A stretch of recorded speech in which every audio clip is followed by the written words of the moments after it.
professor and vice chairman of the Department of Dermatology at the Mount Sinai Medical Center in New York, New York.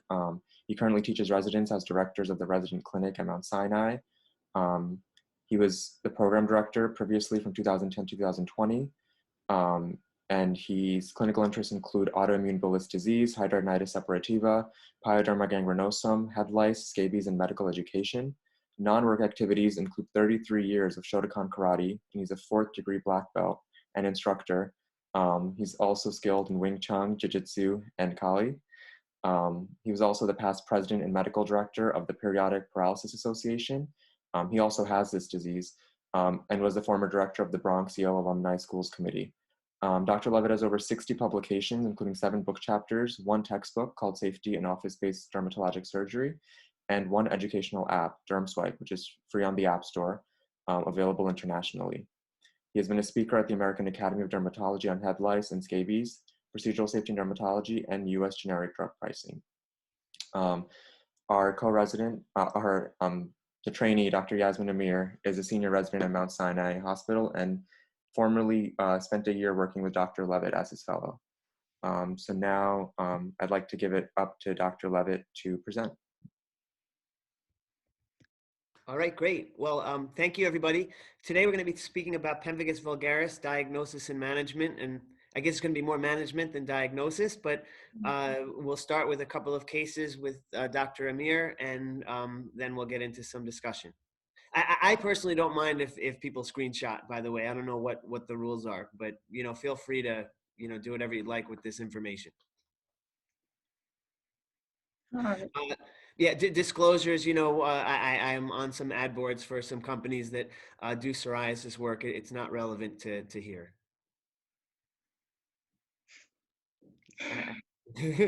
All right, so I'll go ahead and start with the cases. Thank you, Dr. Levitt. Thanks, Akash, and everyone for setting this up.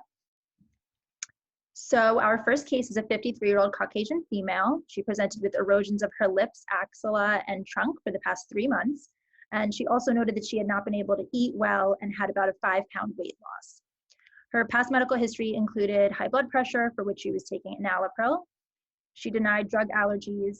She worked as a personal trainer and had no history of alcohol or tobacco use. And she had, her family history was non-contributory. Here is her initial clinical presentation. You can see erosions of the mucosal lips, as well as around the nose and on the chest. She also had erosions of the scalp that were not pictured here.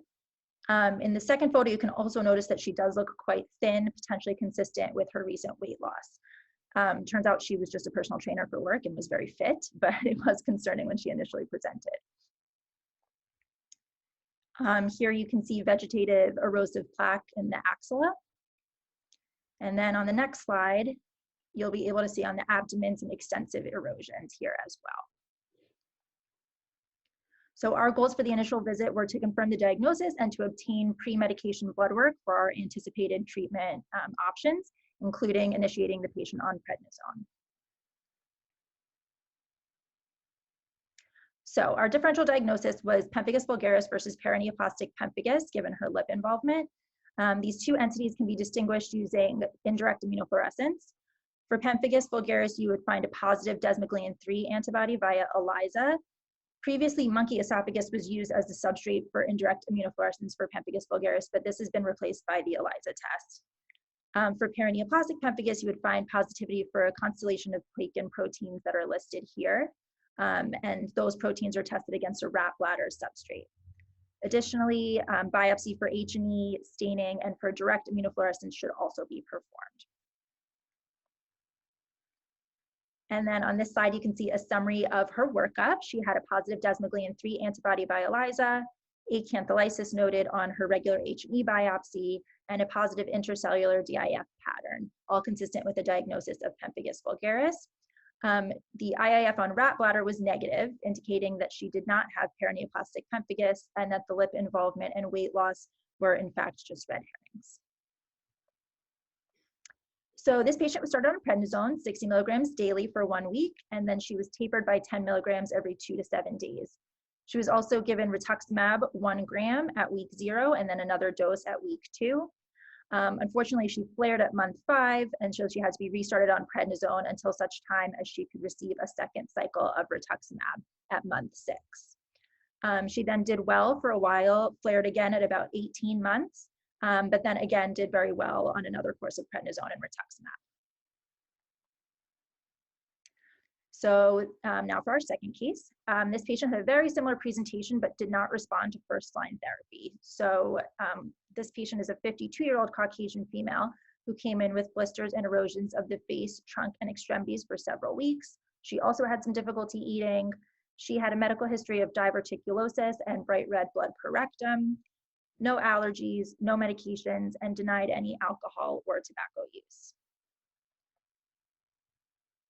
So here is her clinical photograph in which you can appreciate some hemorrhagic erosions of the mucosal lips, the upper cutaneous lips, and the periocular area.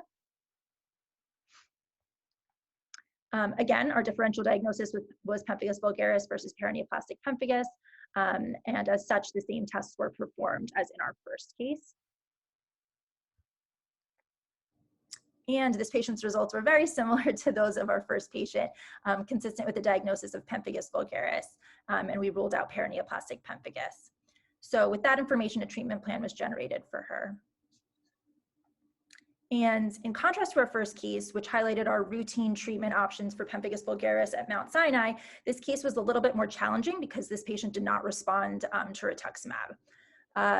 Or rather, rituximab didn't work in her case, and I'll get to that. The patient was first started on prednisone and rituximab 1 gram at week 0 and week 2, but she did not respond until we were unable to get her off of the prednisone. IVIG was then added for her for 4 months, and then rituximab was retried at different dose of 375 milligrams per meter squared, but the patient experienced an infusion reaction this time, and the rituximab had to be stopped immediately. So she was then started on some alternate therapies. She was on Cellcept, which is mycophenolate mofetil, for 3 months, followed by methotrexate 15 milligrams per week for 2 months. And then unfortunately, despite these multiple modalities, she remains with the same lesions now. And so now I'll pass it along to the amazing Dr. Levitt for further discussion. Yasmin and I got to pick pictures of each other to make fun a little bit. Okay, yeah. So let's. By the way, Pemphigus vegetans and Pemphigus vulgaris, they're both desmoglein 3. So I just lumped them as Pemphigus vulgaris. Let's go to the next slide. So, I guess what I'd like to talk about today is the treatments of Pemphigus vulgaris. And I think the most important thing to come away from is the use of rituximab as first-line therapy for Pemphigus. In the past, we'd used very high-dose prednisone for a very long time, and that causes all kinds of side effects. And now, it's relatively straightforward to make Pemphigus go away. If you don't have rituximab available to you, I know we're dealing with an international community. I don't know what's approved and available in different places. Of course, we'll talk about other treatments that you can use. My main paradigm for how I think about things is pretty simplistic. You have a B cell that is factories of the anti-desmoglein IgG. Do you guys see my pointer if I'm pointing around? No? I don't see it, but let me I can't see it on my screen. Okay, so no problem. No, we'll work without the pointer. That happened to me yesterday too. So on the very right is the B cell. In the middle are the antibodies, and on the left is the epidermis dermis. The arrow is the desmoglein, and the antibody is against desmoglein. And so rituximab. Maybe go to the next slide. So rituximab kills the factories that make the B cells. If you don't produce any more if you don't produce any more antibodies, so it kills the factories that make the antibodies. If you have no more antibodies, you still have some that were produced that are in the system. The half-life of an antibody is like 3 weeks. So let's say in 2.5 months, 3 months, all the antibodies that were produced before the rituximab go away, and then your disease should be under control in theory. So that's the ideal situation. The next thing you can do, next slide, is suppress rather than kill the factory, you can make a factory slow down. You suppress the production with various immunosuppressants: prednisone, mycophenolate, mofetil, quite frankly, methotrexate, azathioprine. That will be achieved here. Next. if you give IVIG, the mechanism of IVIG is to induce catabolism or destruction of antibodies. Even though that's the true mechanism, when I tell patients, I say it dilutes out the bad antibodies, but it's not really what's happening. You're accelerating the destruction of the bad antibodies with the IVIG. And next slide.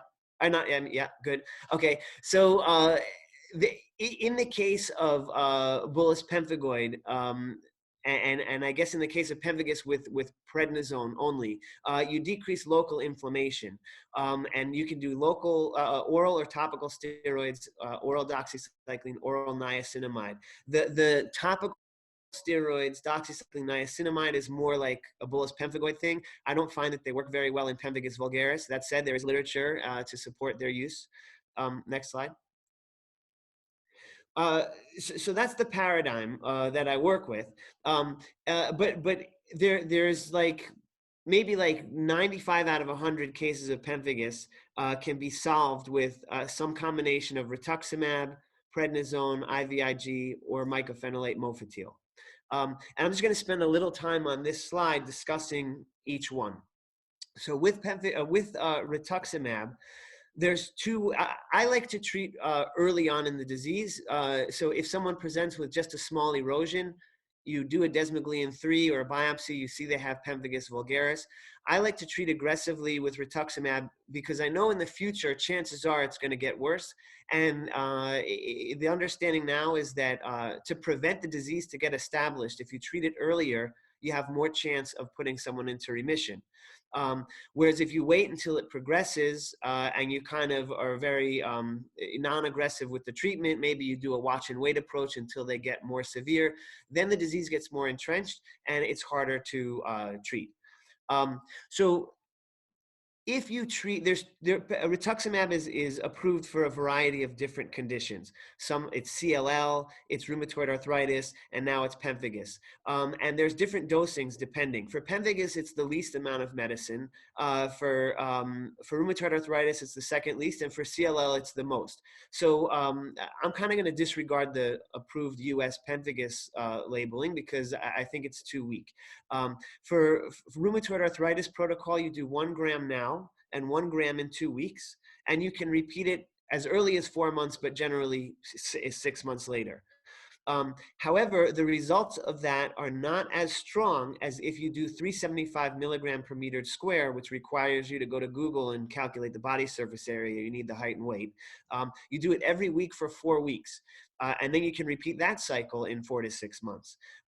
For like a 70 kilogram guy that is like, 5'7", 5'9", that's around 2.6 grams of rituximab that you're going to be giving rather than just the 2 grams. Okay, so if you're lucky with rituximab, that's great.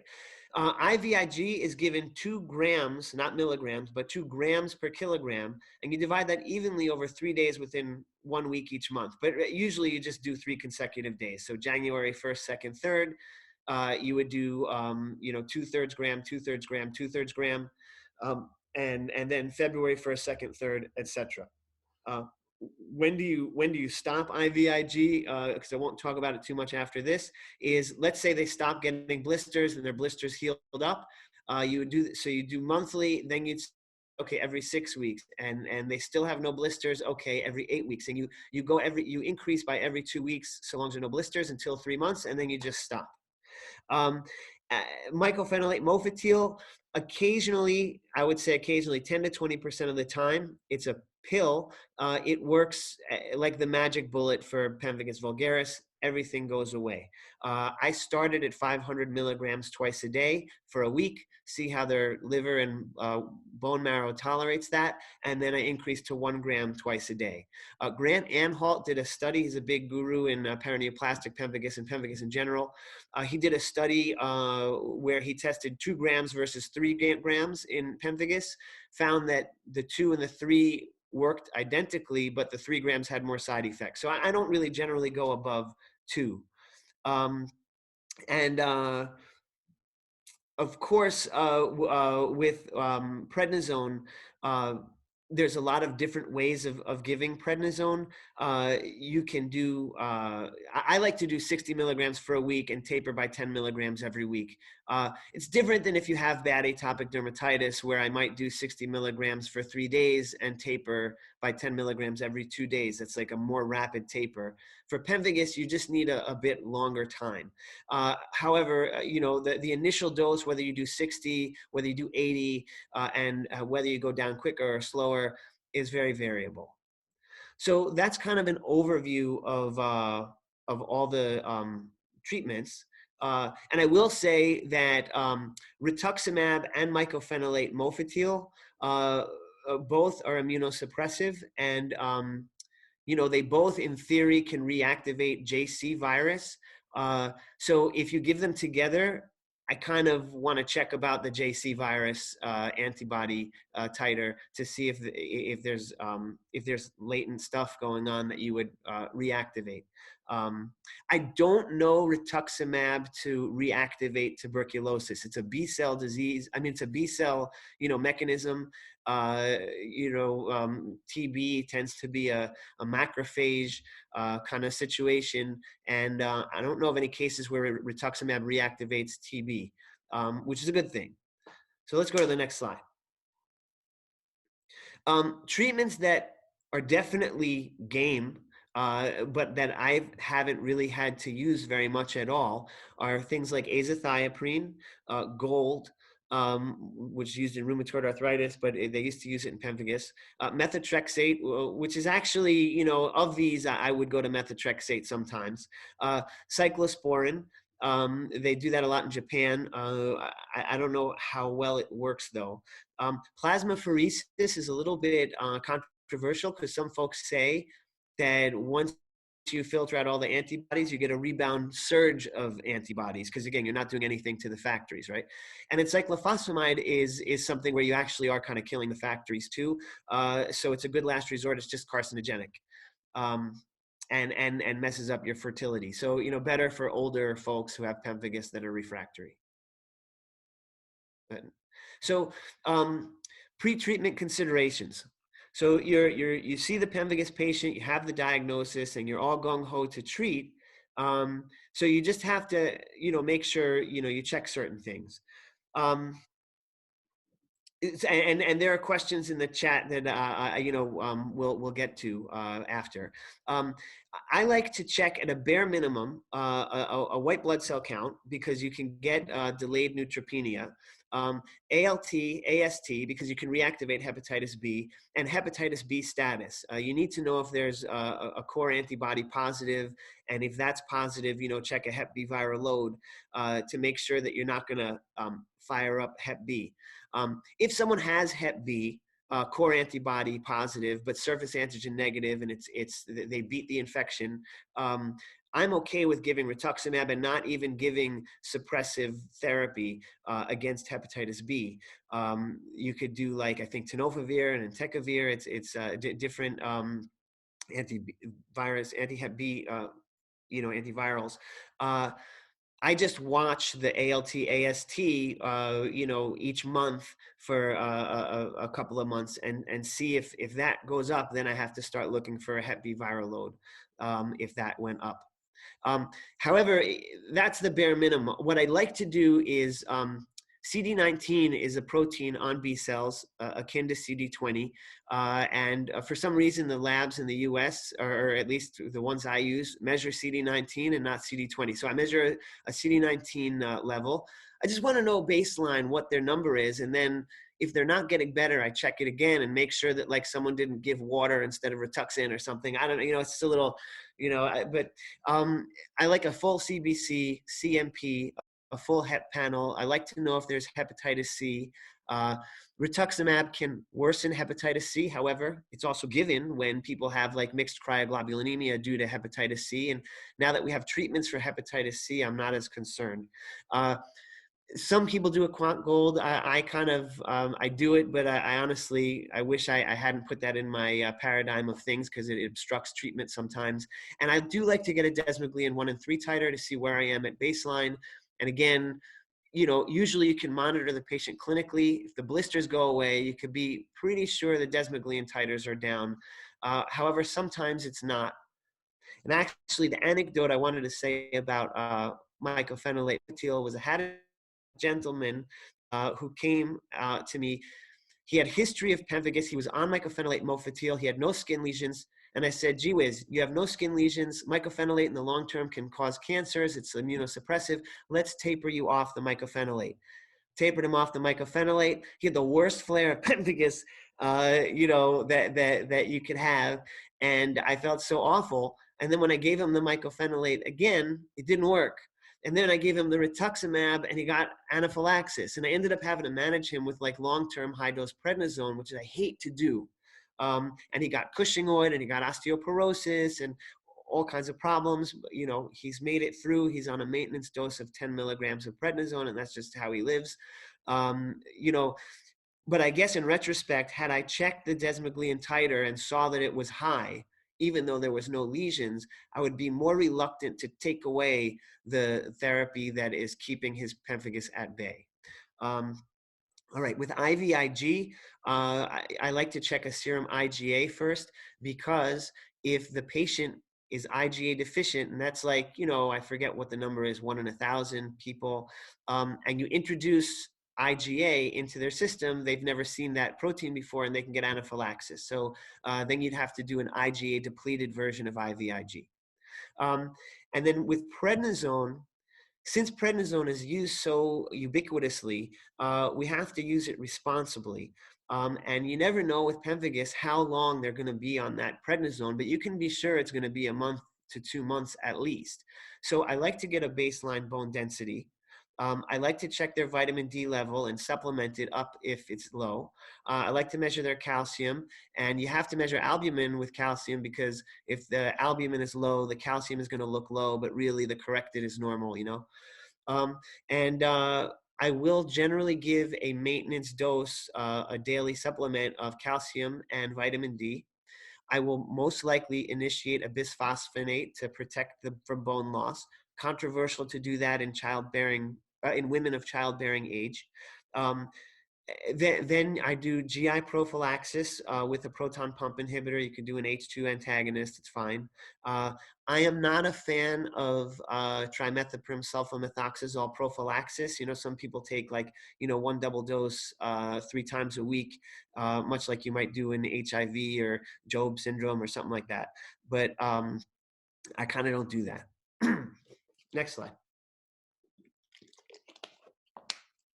I just wanted to do a quick contrast of treatments for pemphigoid, because they're really the same. It's kind of like head lice and scabies. A lot of the treatments are the same, but then some are a little subtly different. So I would say the Rituxan and the prednisone are very similar. I do find that with bullous pemphigoids, some people have to be on 5 milligrams maintenance and just leave them there.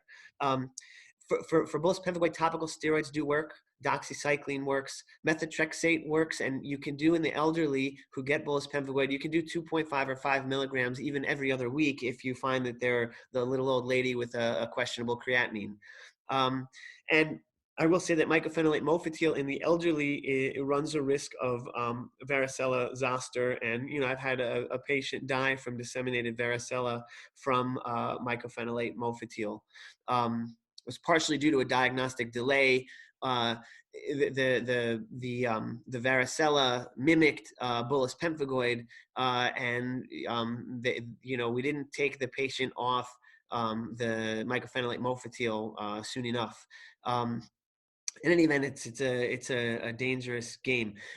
I will say that there are folks who do clobetasol over the entire body, like twice a day. It's a lot of clobetasol. I don't know who pays for that. If you're going to do that, I would just assume, you're running the risk for atrophy, for problems with glaucoma. I would just assume do prednisone by mouth and call it a day. We'll go to the next. How do you counsel the patient? So you decided on rituximab. You want to tell the patient you want to do rituximab. There's a long list of side effects, but the reality is that the main one I talk to people about is anaphylaxis at the first dose, because it's a chimeric antibody, a mouse human antibody, and there's just a chance for allergic reaction. That doesn't happen often, but clearly it does happen. The way we do it at Mount Sinai is we have an anaphylaxis kit at the bedside in the infusion center, so that instead of kind of seeing it happen and then running for where's the EpiPen and where's the Solumedrol and then having delay, you have everything right there at the bedside. The second someone has trouble breathing, you stop the infusion, and you put in epinephrine, you put in Solumedrol, you put in diphenhydramine, or methylprednisolone rather, and diphenhydramine, and you're good to go. I apologize if I'm using the US trade names sometimes of the drugs. Other than anaphylaxis, reactivation of Hep B and JC virus, and rarely you can get atrial fibrillation induced. And I've seen that once, and who knows if it was the rituximab or she was going to get it anyway. All the other things I don't mention. All right, next slide. People are concerned that rituximab wipes out your immune system. It wipes out the B cells, and you're going to get hypogammaglobulinemia. I guess that's been reported for sure, but generally that's not the rule. And the reason is that the stem cells and pro B cells don't contain CD20, so they are not killed. So they can go on to mature and mount immune responses. And plasma cells that are already established also don't die from rituximab. So you still have, immune system. And it's been shown that you can mount an immune response to varicella zoster virus vaccine while you're on rituximab. So I'm not as concerned about the low IgGs. However, you certainly could. You're not wrong to give it with IVIG. You'll certainly only help the Pemphigus vulgaris, but I don't find it necessary. Next slide. Then you've done the pre-labs, you've done the counseling, the dosing. How do you physically give it in the hospital? Again, you have the anaphylaxis kit at the bedside. You pre-medicate with methylprednisolone 100. It comes in a 125 milligram vial, so if you just want to give the whole 125 milligram, that's fine. Acetaminophen and diphenhydramine by mouth 30 to 60 minutes prior. The methylprednisolone 30 minutes prior, and you're good to go. And then you do vitals every 30 minutes, and the infusion rate is on the package insert. And the only other thing is, if they get hypotension, the first line might be to give 1 liter of normal saline, and then see how they do. And I've walked a few patients through hypotension that way. But generally, the infusion people are doing it. They're expert, and they're going to know what they're doing. Okay, next slide. So this is just the summary slide of getting comfortable with rituximab. You have your dosing, your lab monitoring, your patient counseling, and your administration. And screenshot this slide if you have one slide that you want to take from this lecture. All right, next slide. IVIG, there are some risks. You can get DVT. It's not great if people have a high creatinine and there's a high sucrose load. You give them problems. And it can cause hemolysis and aseptic meningitis. So those are the two things that I see the most, that sometimes people have a Coca-Cola urine and they complain of a bad headache. So you can treat that with NSAIDs, and you can treat that with prednisone. And you can also pre-treat with normal saline or half normal saline as hydration, and that sometimes prevents the aseptic meningitis. And then there's some people who just can't tolerate IVIG. We'll go to the next. And then for mycophenolate mofetil, again, it can cause shingles, it can cause pneumonia because it's immunosuppressive. Basically all the side effects that can happen with rituximab plus immunosuppression. So that's why I choose rituximab before mycophenolate mofetil. and check for the JC virus if you're going to do it with rituximab, which sometimes you have to do. I think Akash, how are we doing on time? I think we're all right. Okay, so in terms of long-term steroids, again, that's going to be, if you don't have rituximab, this is going to be your mainstay. And even if you do have rituximab, it may be your mainstay. And I've seen so many primary care doctors and countless dermatologists kind of mismanage prednisone long-term. So you want to make sure you get a bone density yearly. Some people say every 2 years. And I would say every 2 years is fine if you're just a postmenopausal woman doing checking. But if you have an active risk factor against your bones with prednisone, yearly makes more sense to me. Bisphosphonate, you can use Fosamax 70 milligrams once a week. Or you can, and there's so many others you could use, but the other one is, I forget what Boniva is, if it's a Bandronate or and Fosamax is alendronate. I missed that in terms of the generic names, but you could do a monthly. There's one that you can do monthly. There's one that you can do weekly. You can do one daily, and you can. Ibandronic acid, Boniva. It's what is it? Ibandronic acid, ibandronate. Ibandronate, yeah, good. Okay, and then you can use, there's one zolendronic acid that you can do IV once a year. And calcium plus D, just make sure that, like, for example, with mycophenolate mofetil, it chelates with the calcium. And same with doxycycline, more tetracycline, not so much doxycycline. But anyway, there's a theoretical thing where the calcium joins with the drug you're giving, and instead of absorbing it, you poop it out, and you get benefit of neither. So stagger those dosings 2 hours apart. Vitamin D replacement, you can do 10,000 units weekly or 2,000 units daily if it's a mild deficiency. If it's a big deficiency, you have to be a little more aggressive, and there's various, regimens for that. I don't do the trimethoprim sulfamethoxazole prophylaxis. If you do, just be careful that, sometimes if you're going to be adding in methotrexate, there is a severe reaction. It interferes with the renal excretion of methotrexate, and then you'll get profound neutropenia. You'll have to give folinic acid rescue, and it's a mess. So you got to know your pharmacology when you add drugs. See, with rituximab, you don't have to know the pharmacology. You just give it. You can basically give anything else, so you're good. Okay. GI prophylaxis, especially if there's on NSAIDs as well, you need to do a diabetes and hypertension screen. So many folks have diabetes, and their internist was asleep at the wheel, and then get them to their internist. And it's okay to start like an ACE inhibitor or metformin if they have bad diabetes. And nothing's going to happen, until they get the proper care. I never do this, but, in theory, we should be checking intraocular pressure from glaucoma if you have on prednisone more than 6 weeks. And if you're on prednisone for longer than 2 weeks, you're suppressing your adrenal glands, and you can't just, take the prednisone away, because you won't make endogenous cortisol. You'll end up in the ICU with hypotension. And I'm sure there's some clever folks,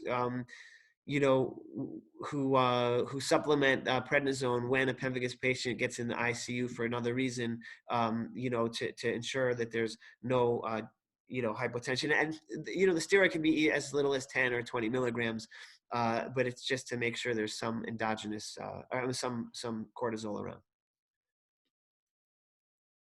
Next slide. How do you check vitamin D? This was a confusing thing for me.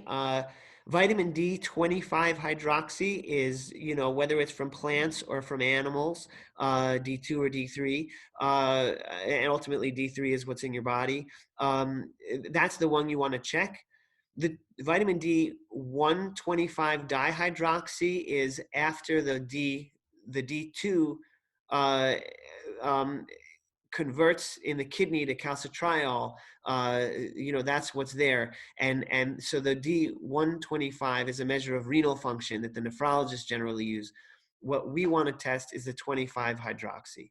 And I will say that in sarcoidosis, you know, that number, it's a little confusing. I'm not perfect with that, but the 25-hydroxy gets converted by the sarcoidosis cells to 125, and so you get a falsely low, you know, vitamin D level. But that's just like a small aside. The younger, apparently younger males who are on prednisone long term are the ones most likely to get osteoporosis. And for those folks, what works best is teriparatide, which is a recombinant human parathyroid hormone analog. So that's just a neat trick up your sleeve if you see that and you know you have to manage by yourself. However, prevention is better. Next slide.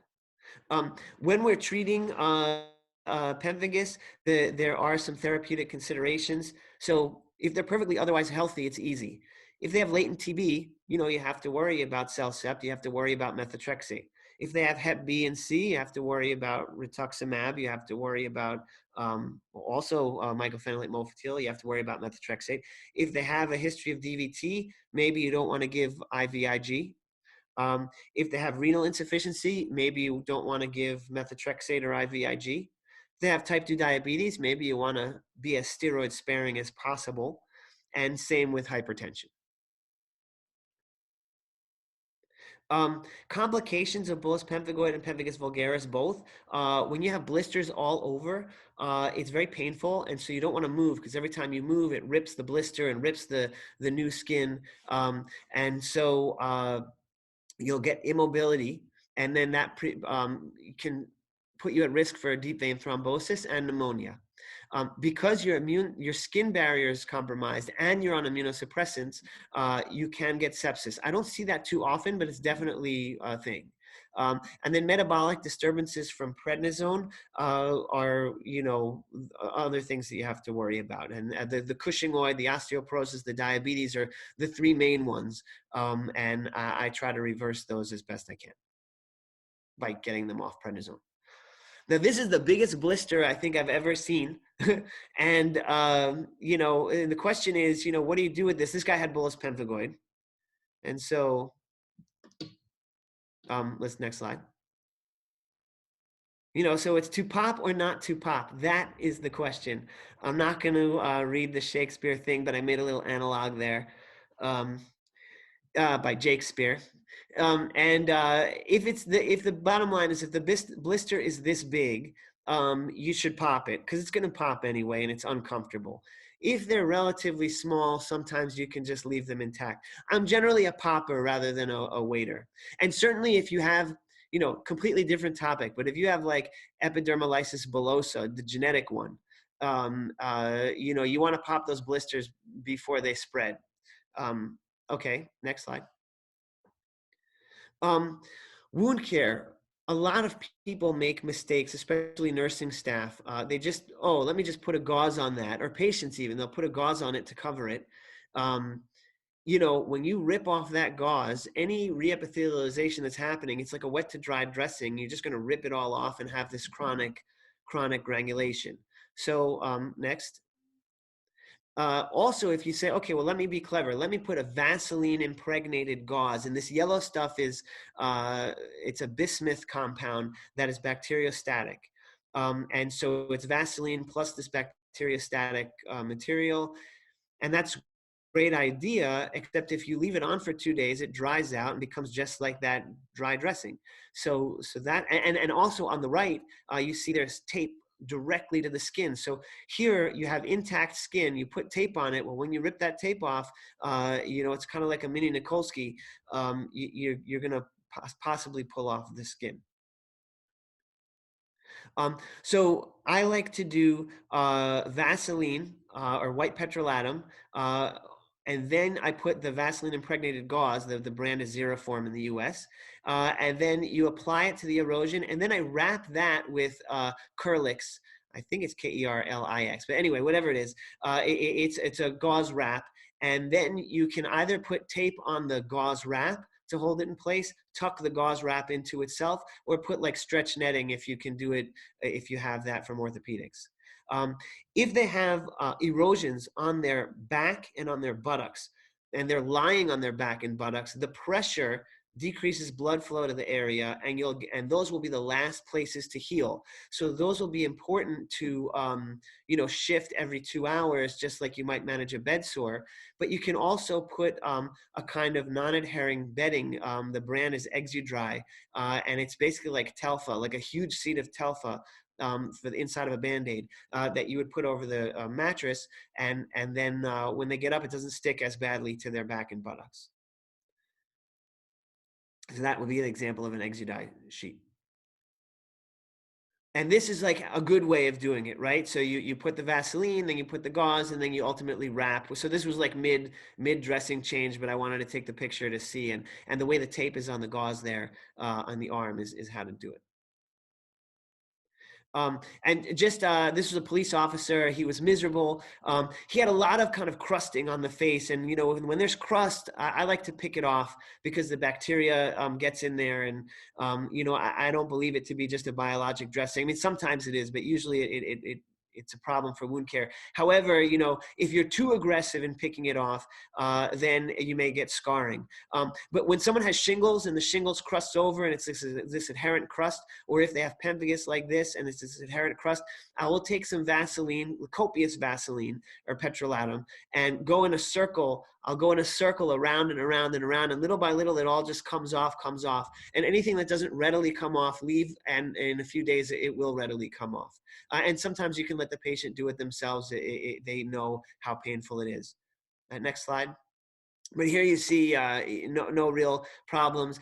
I always find that, like, on the nose, there's just this little focus of pemphigus that never quite goes away. This guy, it took him years to get that away. But anyway, he was quite happy. And I just wanted, for the last part of the lecture, to talk about treatment innovation. And so it's really easy if you have rituximab, and if the rituximab works, then pemphigus starts to become now like atopic dermatitis with dupilumab, psoriasis with your IL-23 inhibitors or IL-17s. It's like a really routine, easy disease. It's not a problem anymore. One of the few, really difficult diseases in derm right now, I would say, is HS, where it's still like a surgical disease in spite of TNF inhibition. But pemphigus and bullous pemphigoid are falling into the realm of straightforward to treat, unless your tools are not available. So the second case, I'm still struggling with this woman. Methotrexate didn't work. Mycophenolate didn't work.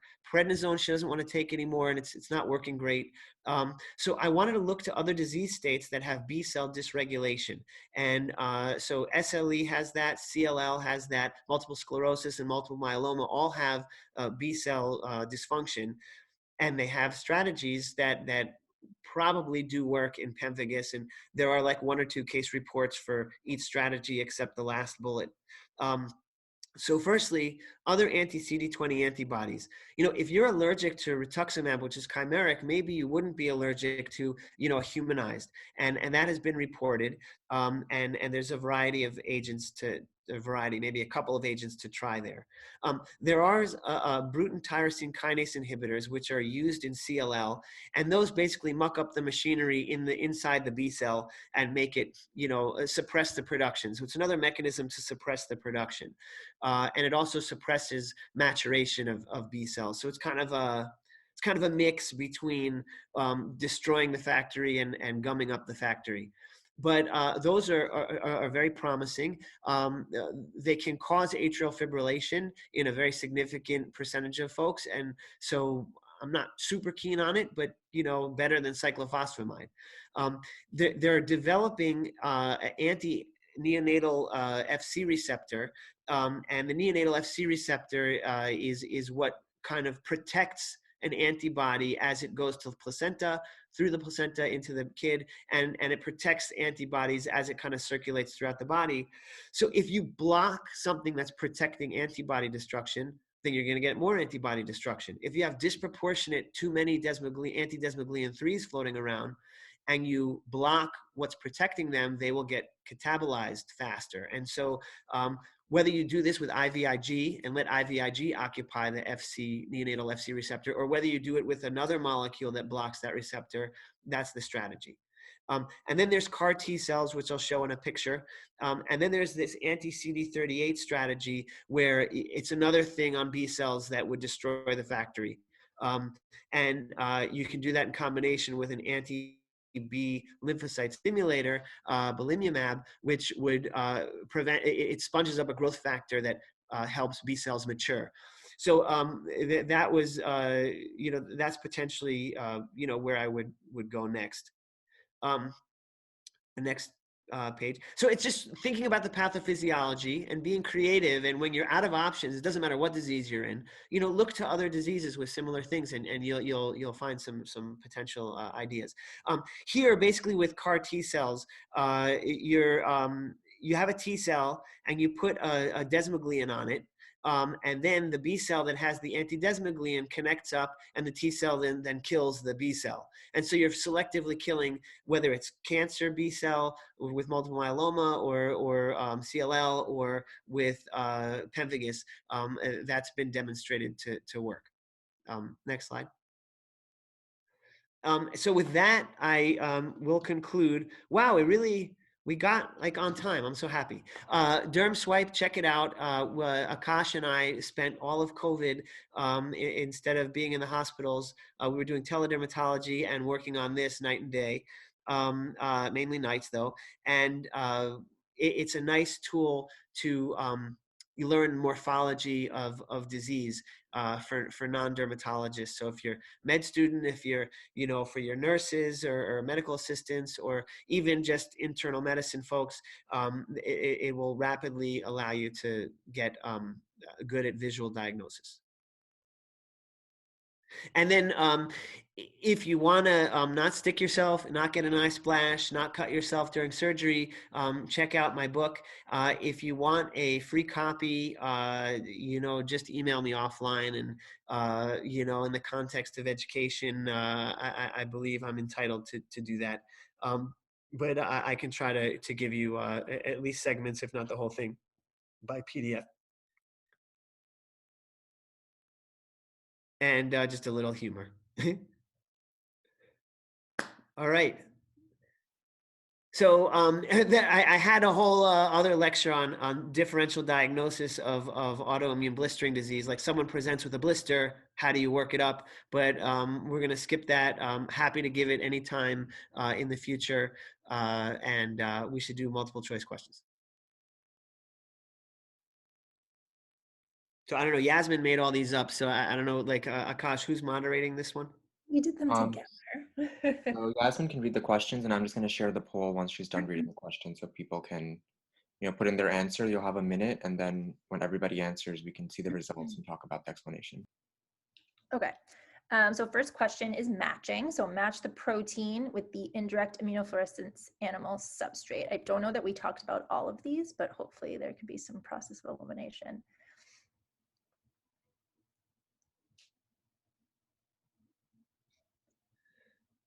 Akash was very clever in making the choices. Thank you. Yeah, so the choices, just in case, it'll be A with 1. Okay, you guys got it. You're getting it.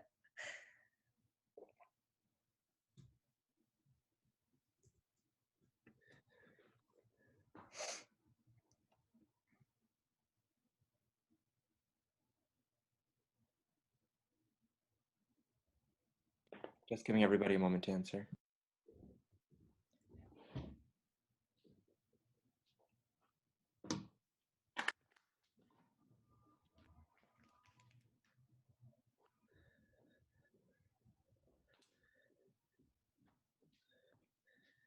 Hearing some ruckus in my rabbit room, I have to check that.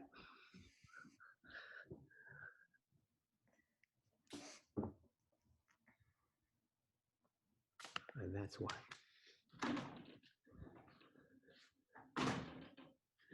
They're naughty rabbits.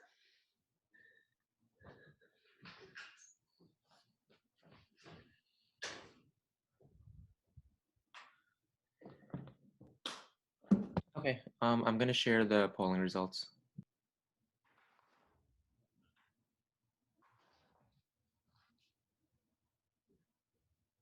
Okay, let me see how to do this. So I think the arrows got a little, I don't know if you guys can tell what it's supposed to be, but desmoglein 1 should be for guinea pig. Desmoglein 3 should be for monkey, and plaquin should be for rat.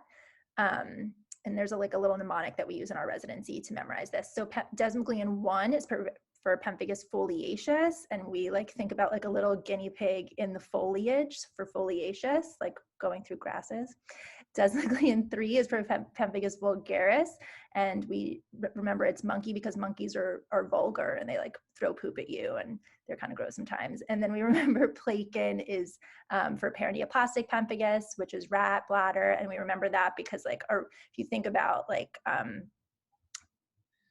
radioactive things and toxic things, you can think about a rat with the big X through it for things that are radioactive, paraneoplastic.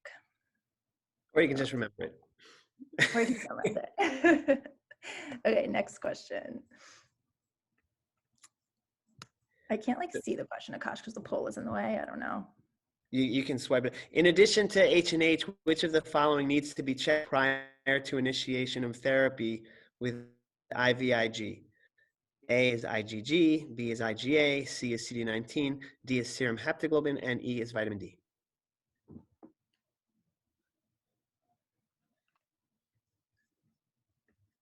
In honor of Alex Trebek, we should do the Jeopardy music, right? We should.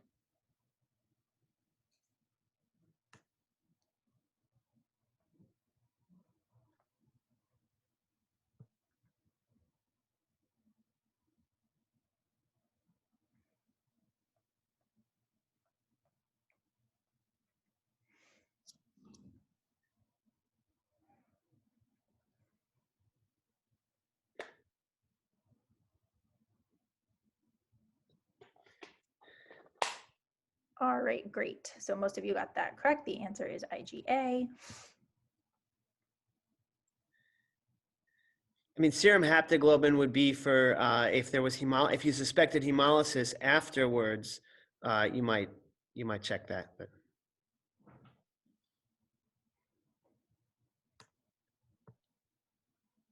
all right, you have a patient with Pemphigus vulgaris who did not respond to prednisone and rituximab.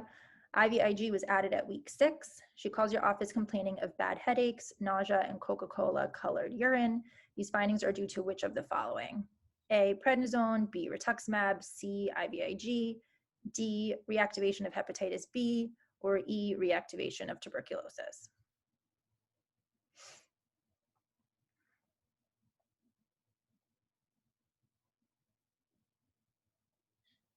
And Akash, I'm happy to stick around after for free questions. I don't know how this works. Yeah, we'll go over the questions as soon as we're done with the poll. But Okay. I'm going to give everyone 30 seconds now just to answer, just so we can. Yeah. 20 seconds.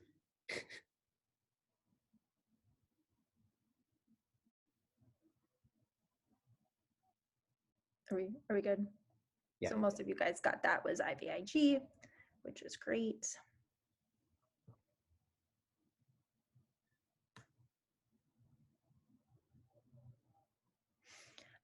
Okay, so your patient with Pemphigus vulgaris was initially well controlled on rituximab. However, over the past several months, he has been experiencing flares in disease leading to inability to eat. He refuses prednisone because it caused mania the last time he was on it. You decide to add mycophenolate mofetil to his regimen. Which of the following do you need to counsel the patient on? Increased risk of progressive multifocal leukoencephalopathy secondary to JC virus.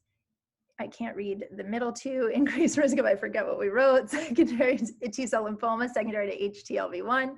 Increased risk of Merkel cell carcinoma, secondary to MCV, which is Merkel cell polyomavirus. Increased risk of Kaposi sarcoma, secondary to HHV8, or increased risk of Burkitt's lymphoma, secondary to EBV. Hey. All right, I think you guys got this one pretty unanimously.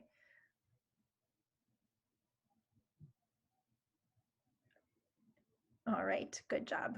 We'd be worried about the JC virus, which you should test for if you're going to be using both CellCept and Rituximab.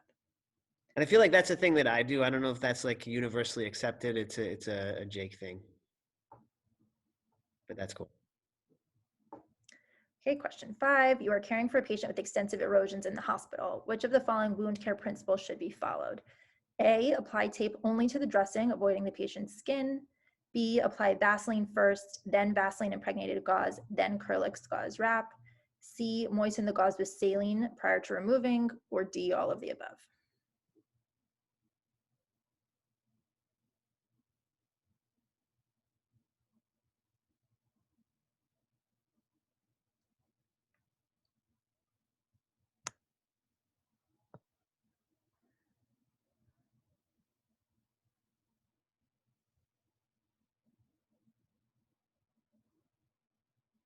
And I obviously it's all of the above, and I'm just going to try to show a picture here. The moistening of the gauze is really important, and if you could see my sleeve, some people just lift from here and just keep peeling up. I like to put pressure right proximal to where I'm lifting, and then move my finger up, lift a little more, move my finger up, lift a little more, and that gives the least amount of ripping off of the skin. And I do that with tape that's adherent or dressings that are stuck on. And if you're humane, you moisten it as much as you can with normal saline, and that hydrates things and makes it come off more easily. Okay, patient is on Rituximab. Hepatitis B core antibody is positive. Baseline hepatitis B viral PCR is negative. At 1 month follow-up, the ALT and AST are found to be elevated. What is your immediate next step? A, check a hepatitis B viral PCR. B, order a liver ultrasound. C, discontinue the Rituximab. D, consult gastroenterology. Or E, obtain a liver biopsy.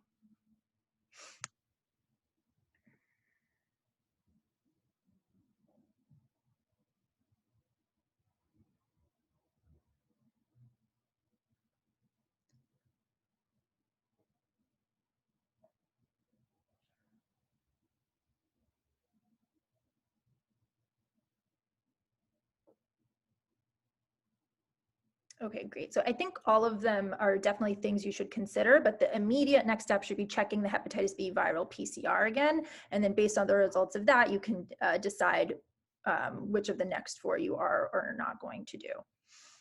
I might not jump to a liver biopsy just yet. Yeah. All right, question 7. Which of the following should one consider for a patient on long-term prednisone?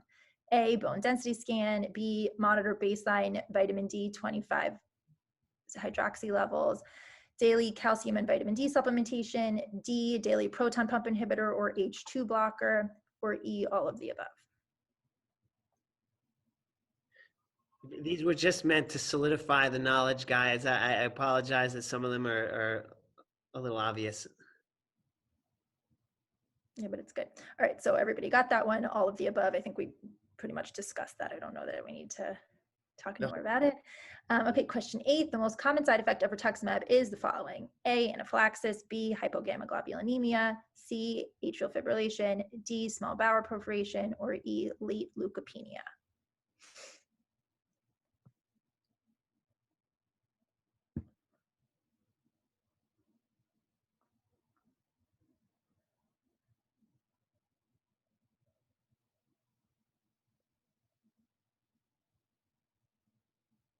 Okay, so the answer to this one was anaphylaxis. These are all side effects of rituximab, but anaphylaxis is the most common one. So good job for those that got that one. Question 9, at minimum, which of the following should be checked prior to initiation of rituximab? I don't know that I need to read all of these unless you guys want me to. Agreed.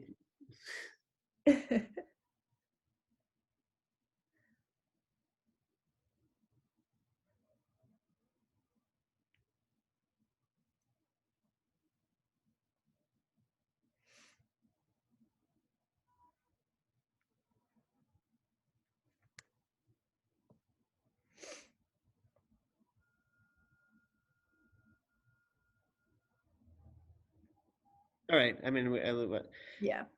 So the answer for this one was A, because we wrote at minimum. I think Dr. Levitt went into the quantiferon gold and the CD19 as well. It's not absolutely necessary, but you could. I would say, like, in resource poor settings, where you really have to pinch your pennies and they're pressing you not to do tests, you don't have to do it. But if you have the capability or to get all the information, I think it does add a little bit to your decision making in the big picture of things. Okay, last question. Which of the following is not a pre-medication for rituximab?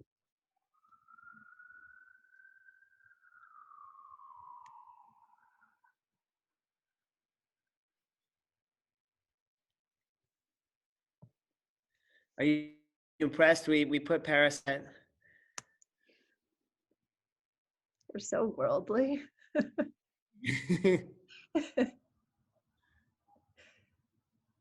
All right, great job. So it was D and E. So you would give acetaminophen / paracetamol, diphenhydramine, and methylprednisolone.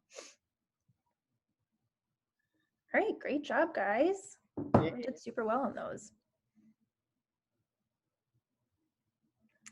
Should we do the group questions in the chat? No, so Joseph's going to read them out to you guys and you guys can answer. Great. The other ones from the chat. But thank you guys so much for your presentation. We had 82 people who were able to attend and watch.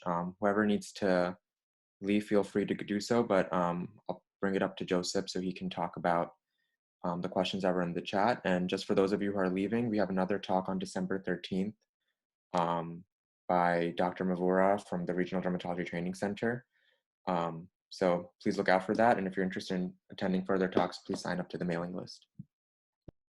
So Joseph, up to you now. Thank you. First of all, I'd like to thank you for such a great session. And let's go with the questions. The first question we have from Dr. Mohamed Sakur, and he's asking about using pulse methylprednisolone monthly instead of high-dose oral steroids. What's your opinion about using bolus monthly of methylprednisolone? Yeah, that's definitely a strategy. My personal, and this is a personal philosophy, there's a lot of roads to get to Rome, most of them lead there. But the high dose methylprednisolone pulse, I just feel gives you more risk of all the side effects of, corticosteroids and not necessarily a long-lasting remission. Or if you do get a long-lasting remission, it's at the sacrifice of becoming Cushingoid and having all of those other things you have to deal with. That said, if you're having success with that, by all means, that's a good strategy. Okay, thank you. Now we've got a question from Dr. Mathibe from South Africa. Could you please give an update on cross-reaction between desmoglin 1 and 4 and autoantibodies against acetylcholine receptors found in some patients with Pemphigus vulgaris? So that is way over my head. I'm so sorry. Yeah. I don't know about it. I'd have to look it up and get back to you, and I'm happy to do so. I think that was a very specific question. Yeah, and now we have got another question about the dosage of prednisone in cases of oral and larynx involvement. If you use a higher dose or not? So, oral involvement is one thing. When you start to get trouble speaking or trouble swallowing, the concept of higher doses of intravenous methylprednisolone becomes, more pertinent because, your rituximab and your IVIG, while they do work well, they don't necessarily work super quickly. And so the methylprednisolone does. And then the question is a judgment call about, how much does 1,000 milligrams do better than like 60 or 80 milligrams or 100 milligrams? I'm not confident that we know that. So it's a little bit of trial and error in that case, but I would definitely lean towards that strategy as an initial approach as part of a global approach of IVIG and rituximab and other things. Okay, great. And we've got another question from Bangladesh, from Dr. Mohamed Rafiqul. he's talking about they are prescribing prednisolone also with azathioprine with sustained remission, and their azathioprine is relatively cheaper. What is your opinion regarding the use of this drug as a steroid-sparing agent? Yeah, azathioprine is absolutely a legitimate, tool. And I tend not to like it because, it's immunosuppressive and, there's issues with, bone marrow toxicity potentially and infection. That said, it does work. And with prednisone, long-term prednisone and long-term azathioprine, 100%, that's like one of a variety of strategies to use. I guess I'm trying to pick the path of least harm to the patient. But there's a lot of ways to do it. Yeah. Yeah. And now we've got a really up-to-date question from Professor Ronnie Doduke. How did COVID-19 pandemic change the way you treat patients with Pemphigus vulgaris? That's a great question. I think that most folks, it didn't change much at all, actually. The question is, are there some people who wouldn't go for care to like get an infusion with other people around, and so they would stay home, and then you have to rely more on prednisone and less on your fancy infusions. But largely, I have not felt that problem, and I think that if people wear a mask and do their social distancing, it's possible to safely get medical care even in the pandemic. Yeah, yeah, great. And another question from Durban, South Africa. Their regimen is similar to the one described by Parisha, and they use methylprednisolone or dexamethasone altogether with intravenous cyclophosphamide, and they do this with pulses, and between pulses they use oral cyclophosphamide. So any comments on this approach? Yeah, so I mean, I have very little experience with cyclophosphamide. So it's more of like what they taught me in medical school about toxicity. It's absolutely effective, but I personally feel that there is definitely risk. There's again risk to the reproductive risk and immunosuppressive risk and carcinogenic risk. How much risk that is, I can't quantify. I would love for them to speak to that. But if I can get away with, prednisone and rituximab, I'm much more comfortable to do that if I can. Okay, thank you for answering all the questions. Okay, got another one. What are your thoughts on tuberculosis prophylaxis for patients on long-term systemic steroids in endemic regions? Yeah, that is also a good question. I don't have a lot of experience in terms of prophylaxing against tuberculosis, so I kind of would defer. I guess I would defer that question to people in that country who are dealing with this on a regular basis or infectious disease. I mean, in the U.S., I don't prophylax against TB. I mean, if they have latent TB. I will absolutely treat them if I'm going to be giving a mycophenolate, mofetil, methotrexate, azathioprine, those kind of things that reactivate. I may not do that with rituximab and prednisone, by the way, so long as I anticipate the prednisone is going to be relatively short course. But in terms of prophylaxing rather than treating latent TB, that I'm not comfortable, opining. Sorry. Yeah. Yeah. And almost the last one, do you have any experience or any comments with the use of PRP to promote wound healing for the erosion of Pemphigus vulgaris or bullous pemphigoid? It's a great idea. I'm kind of I'm lukewarm on PRP personally, so like I'm in the camp that it's kind of bogus. On the other hand, I've tried it myself, but I feel like the system I used maybe didn't get the PRP really truly platelet rich. So I guess I would encourage you basically to prove it. And that should be a relatively straightforward study to do. Even in the same patient, you do one arm this, one arm that, and one lesion. So I would encourage you to prove that and publish that. Okay.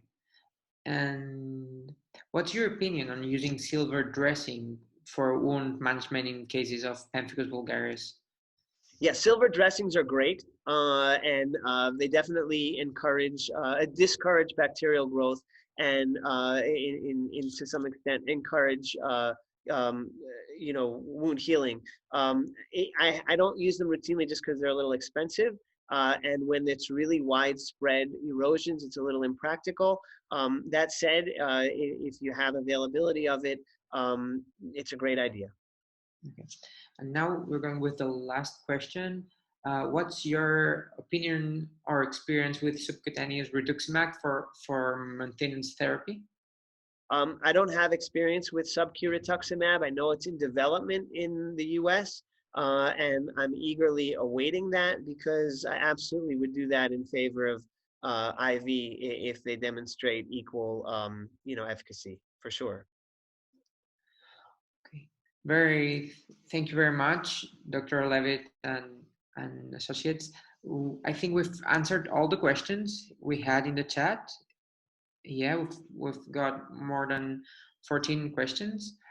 So if anyone has another question, please ask it now. We've got now Professor Levitt here for you to answer.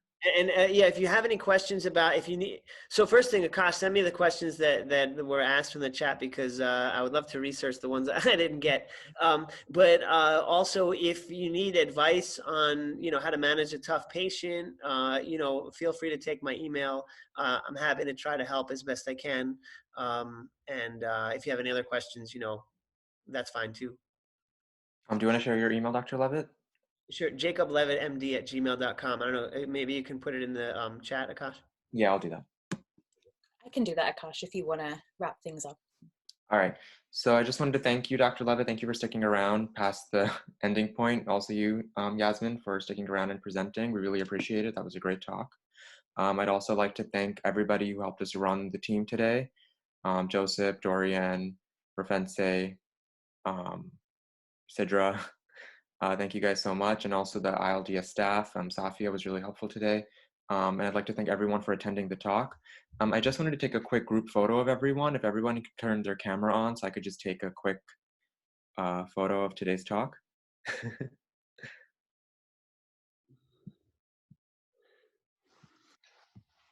Just waiting for everyone to turn the camera on. All right, I'm gonna start.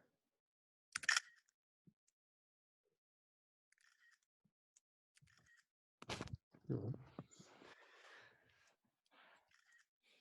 right, thank you guys so much. Like I said earlier, please sign up for our mailing list if you'd like to hear about more talks and more activities being done by Glowderm. And also feel free to attend our next talk. We'll be sending out invites for that once everything is ready. So that'll be on December 13th on albinism in Tanzania. All right, thank you guys so much. Thank you. Take care. Thank you. Thank you. Take care, everyone.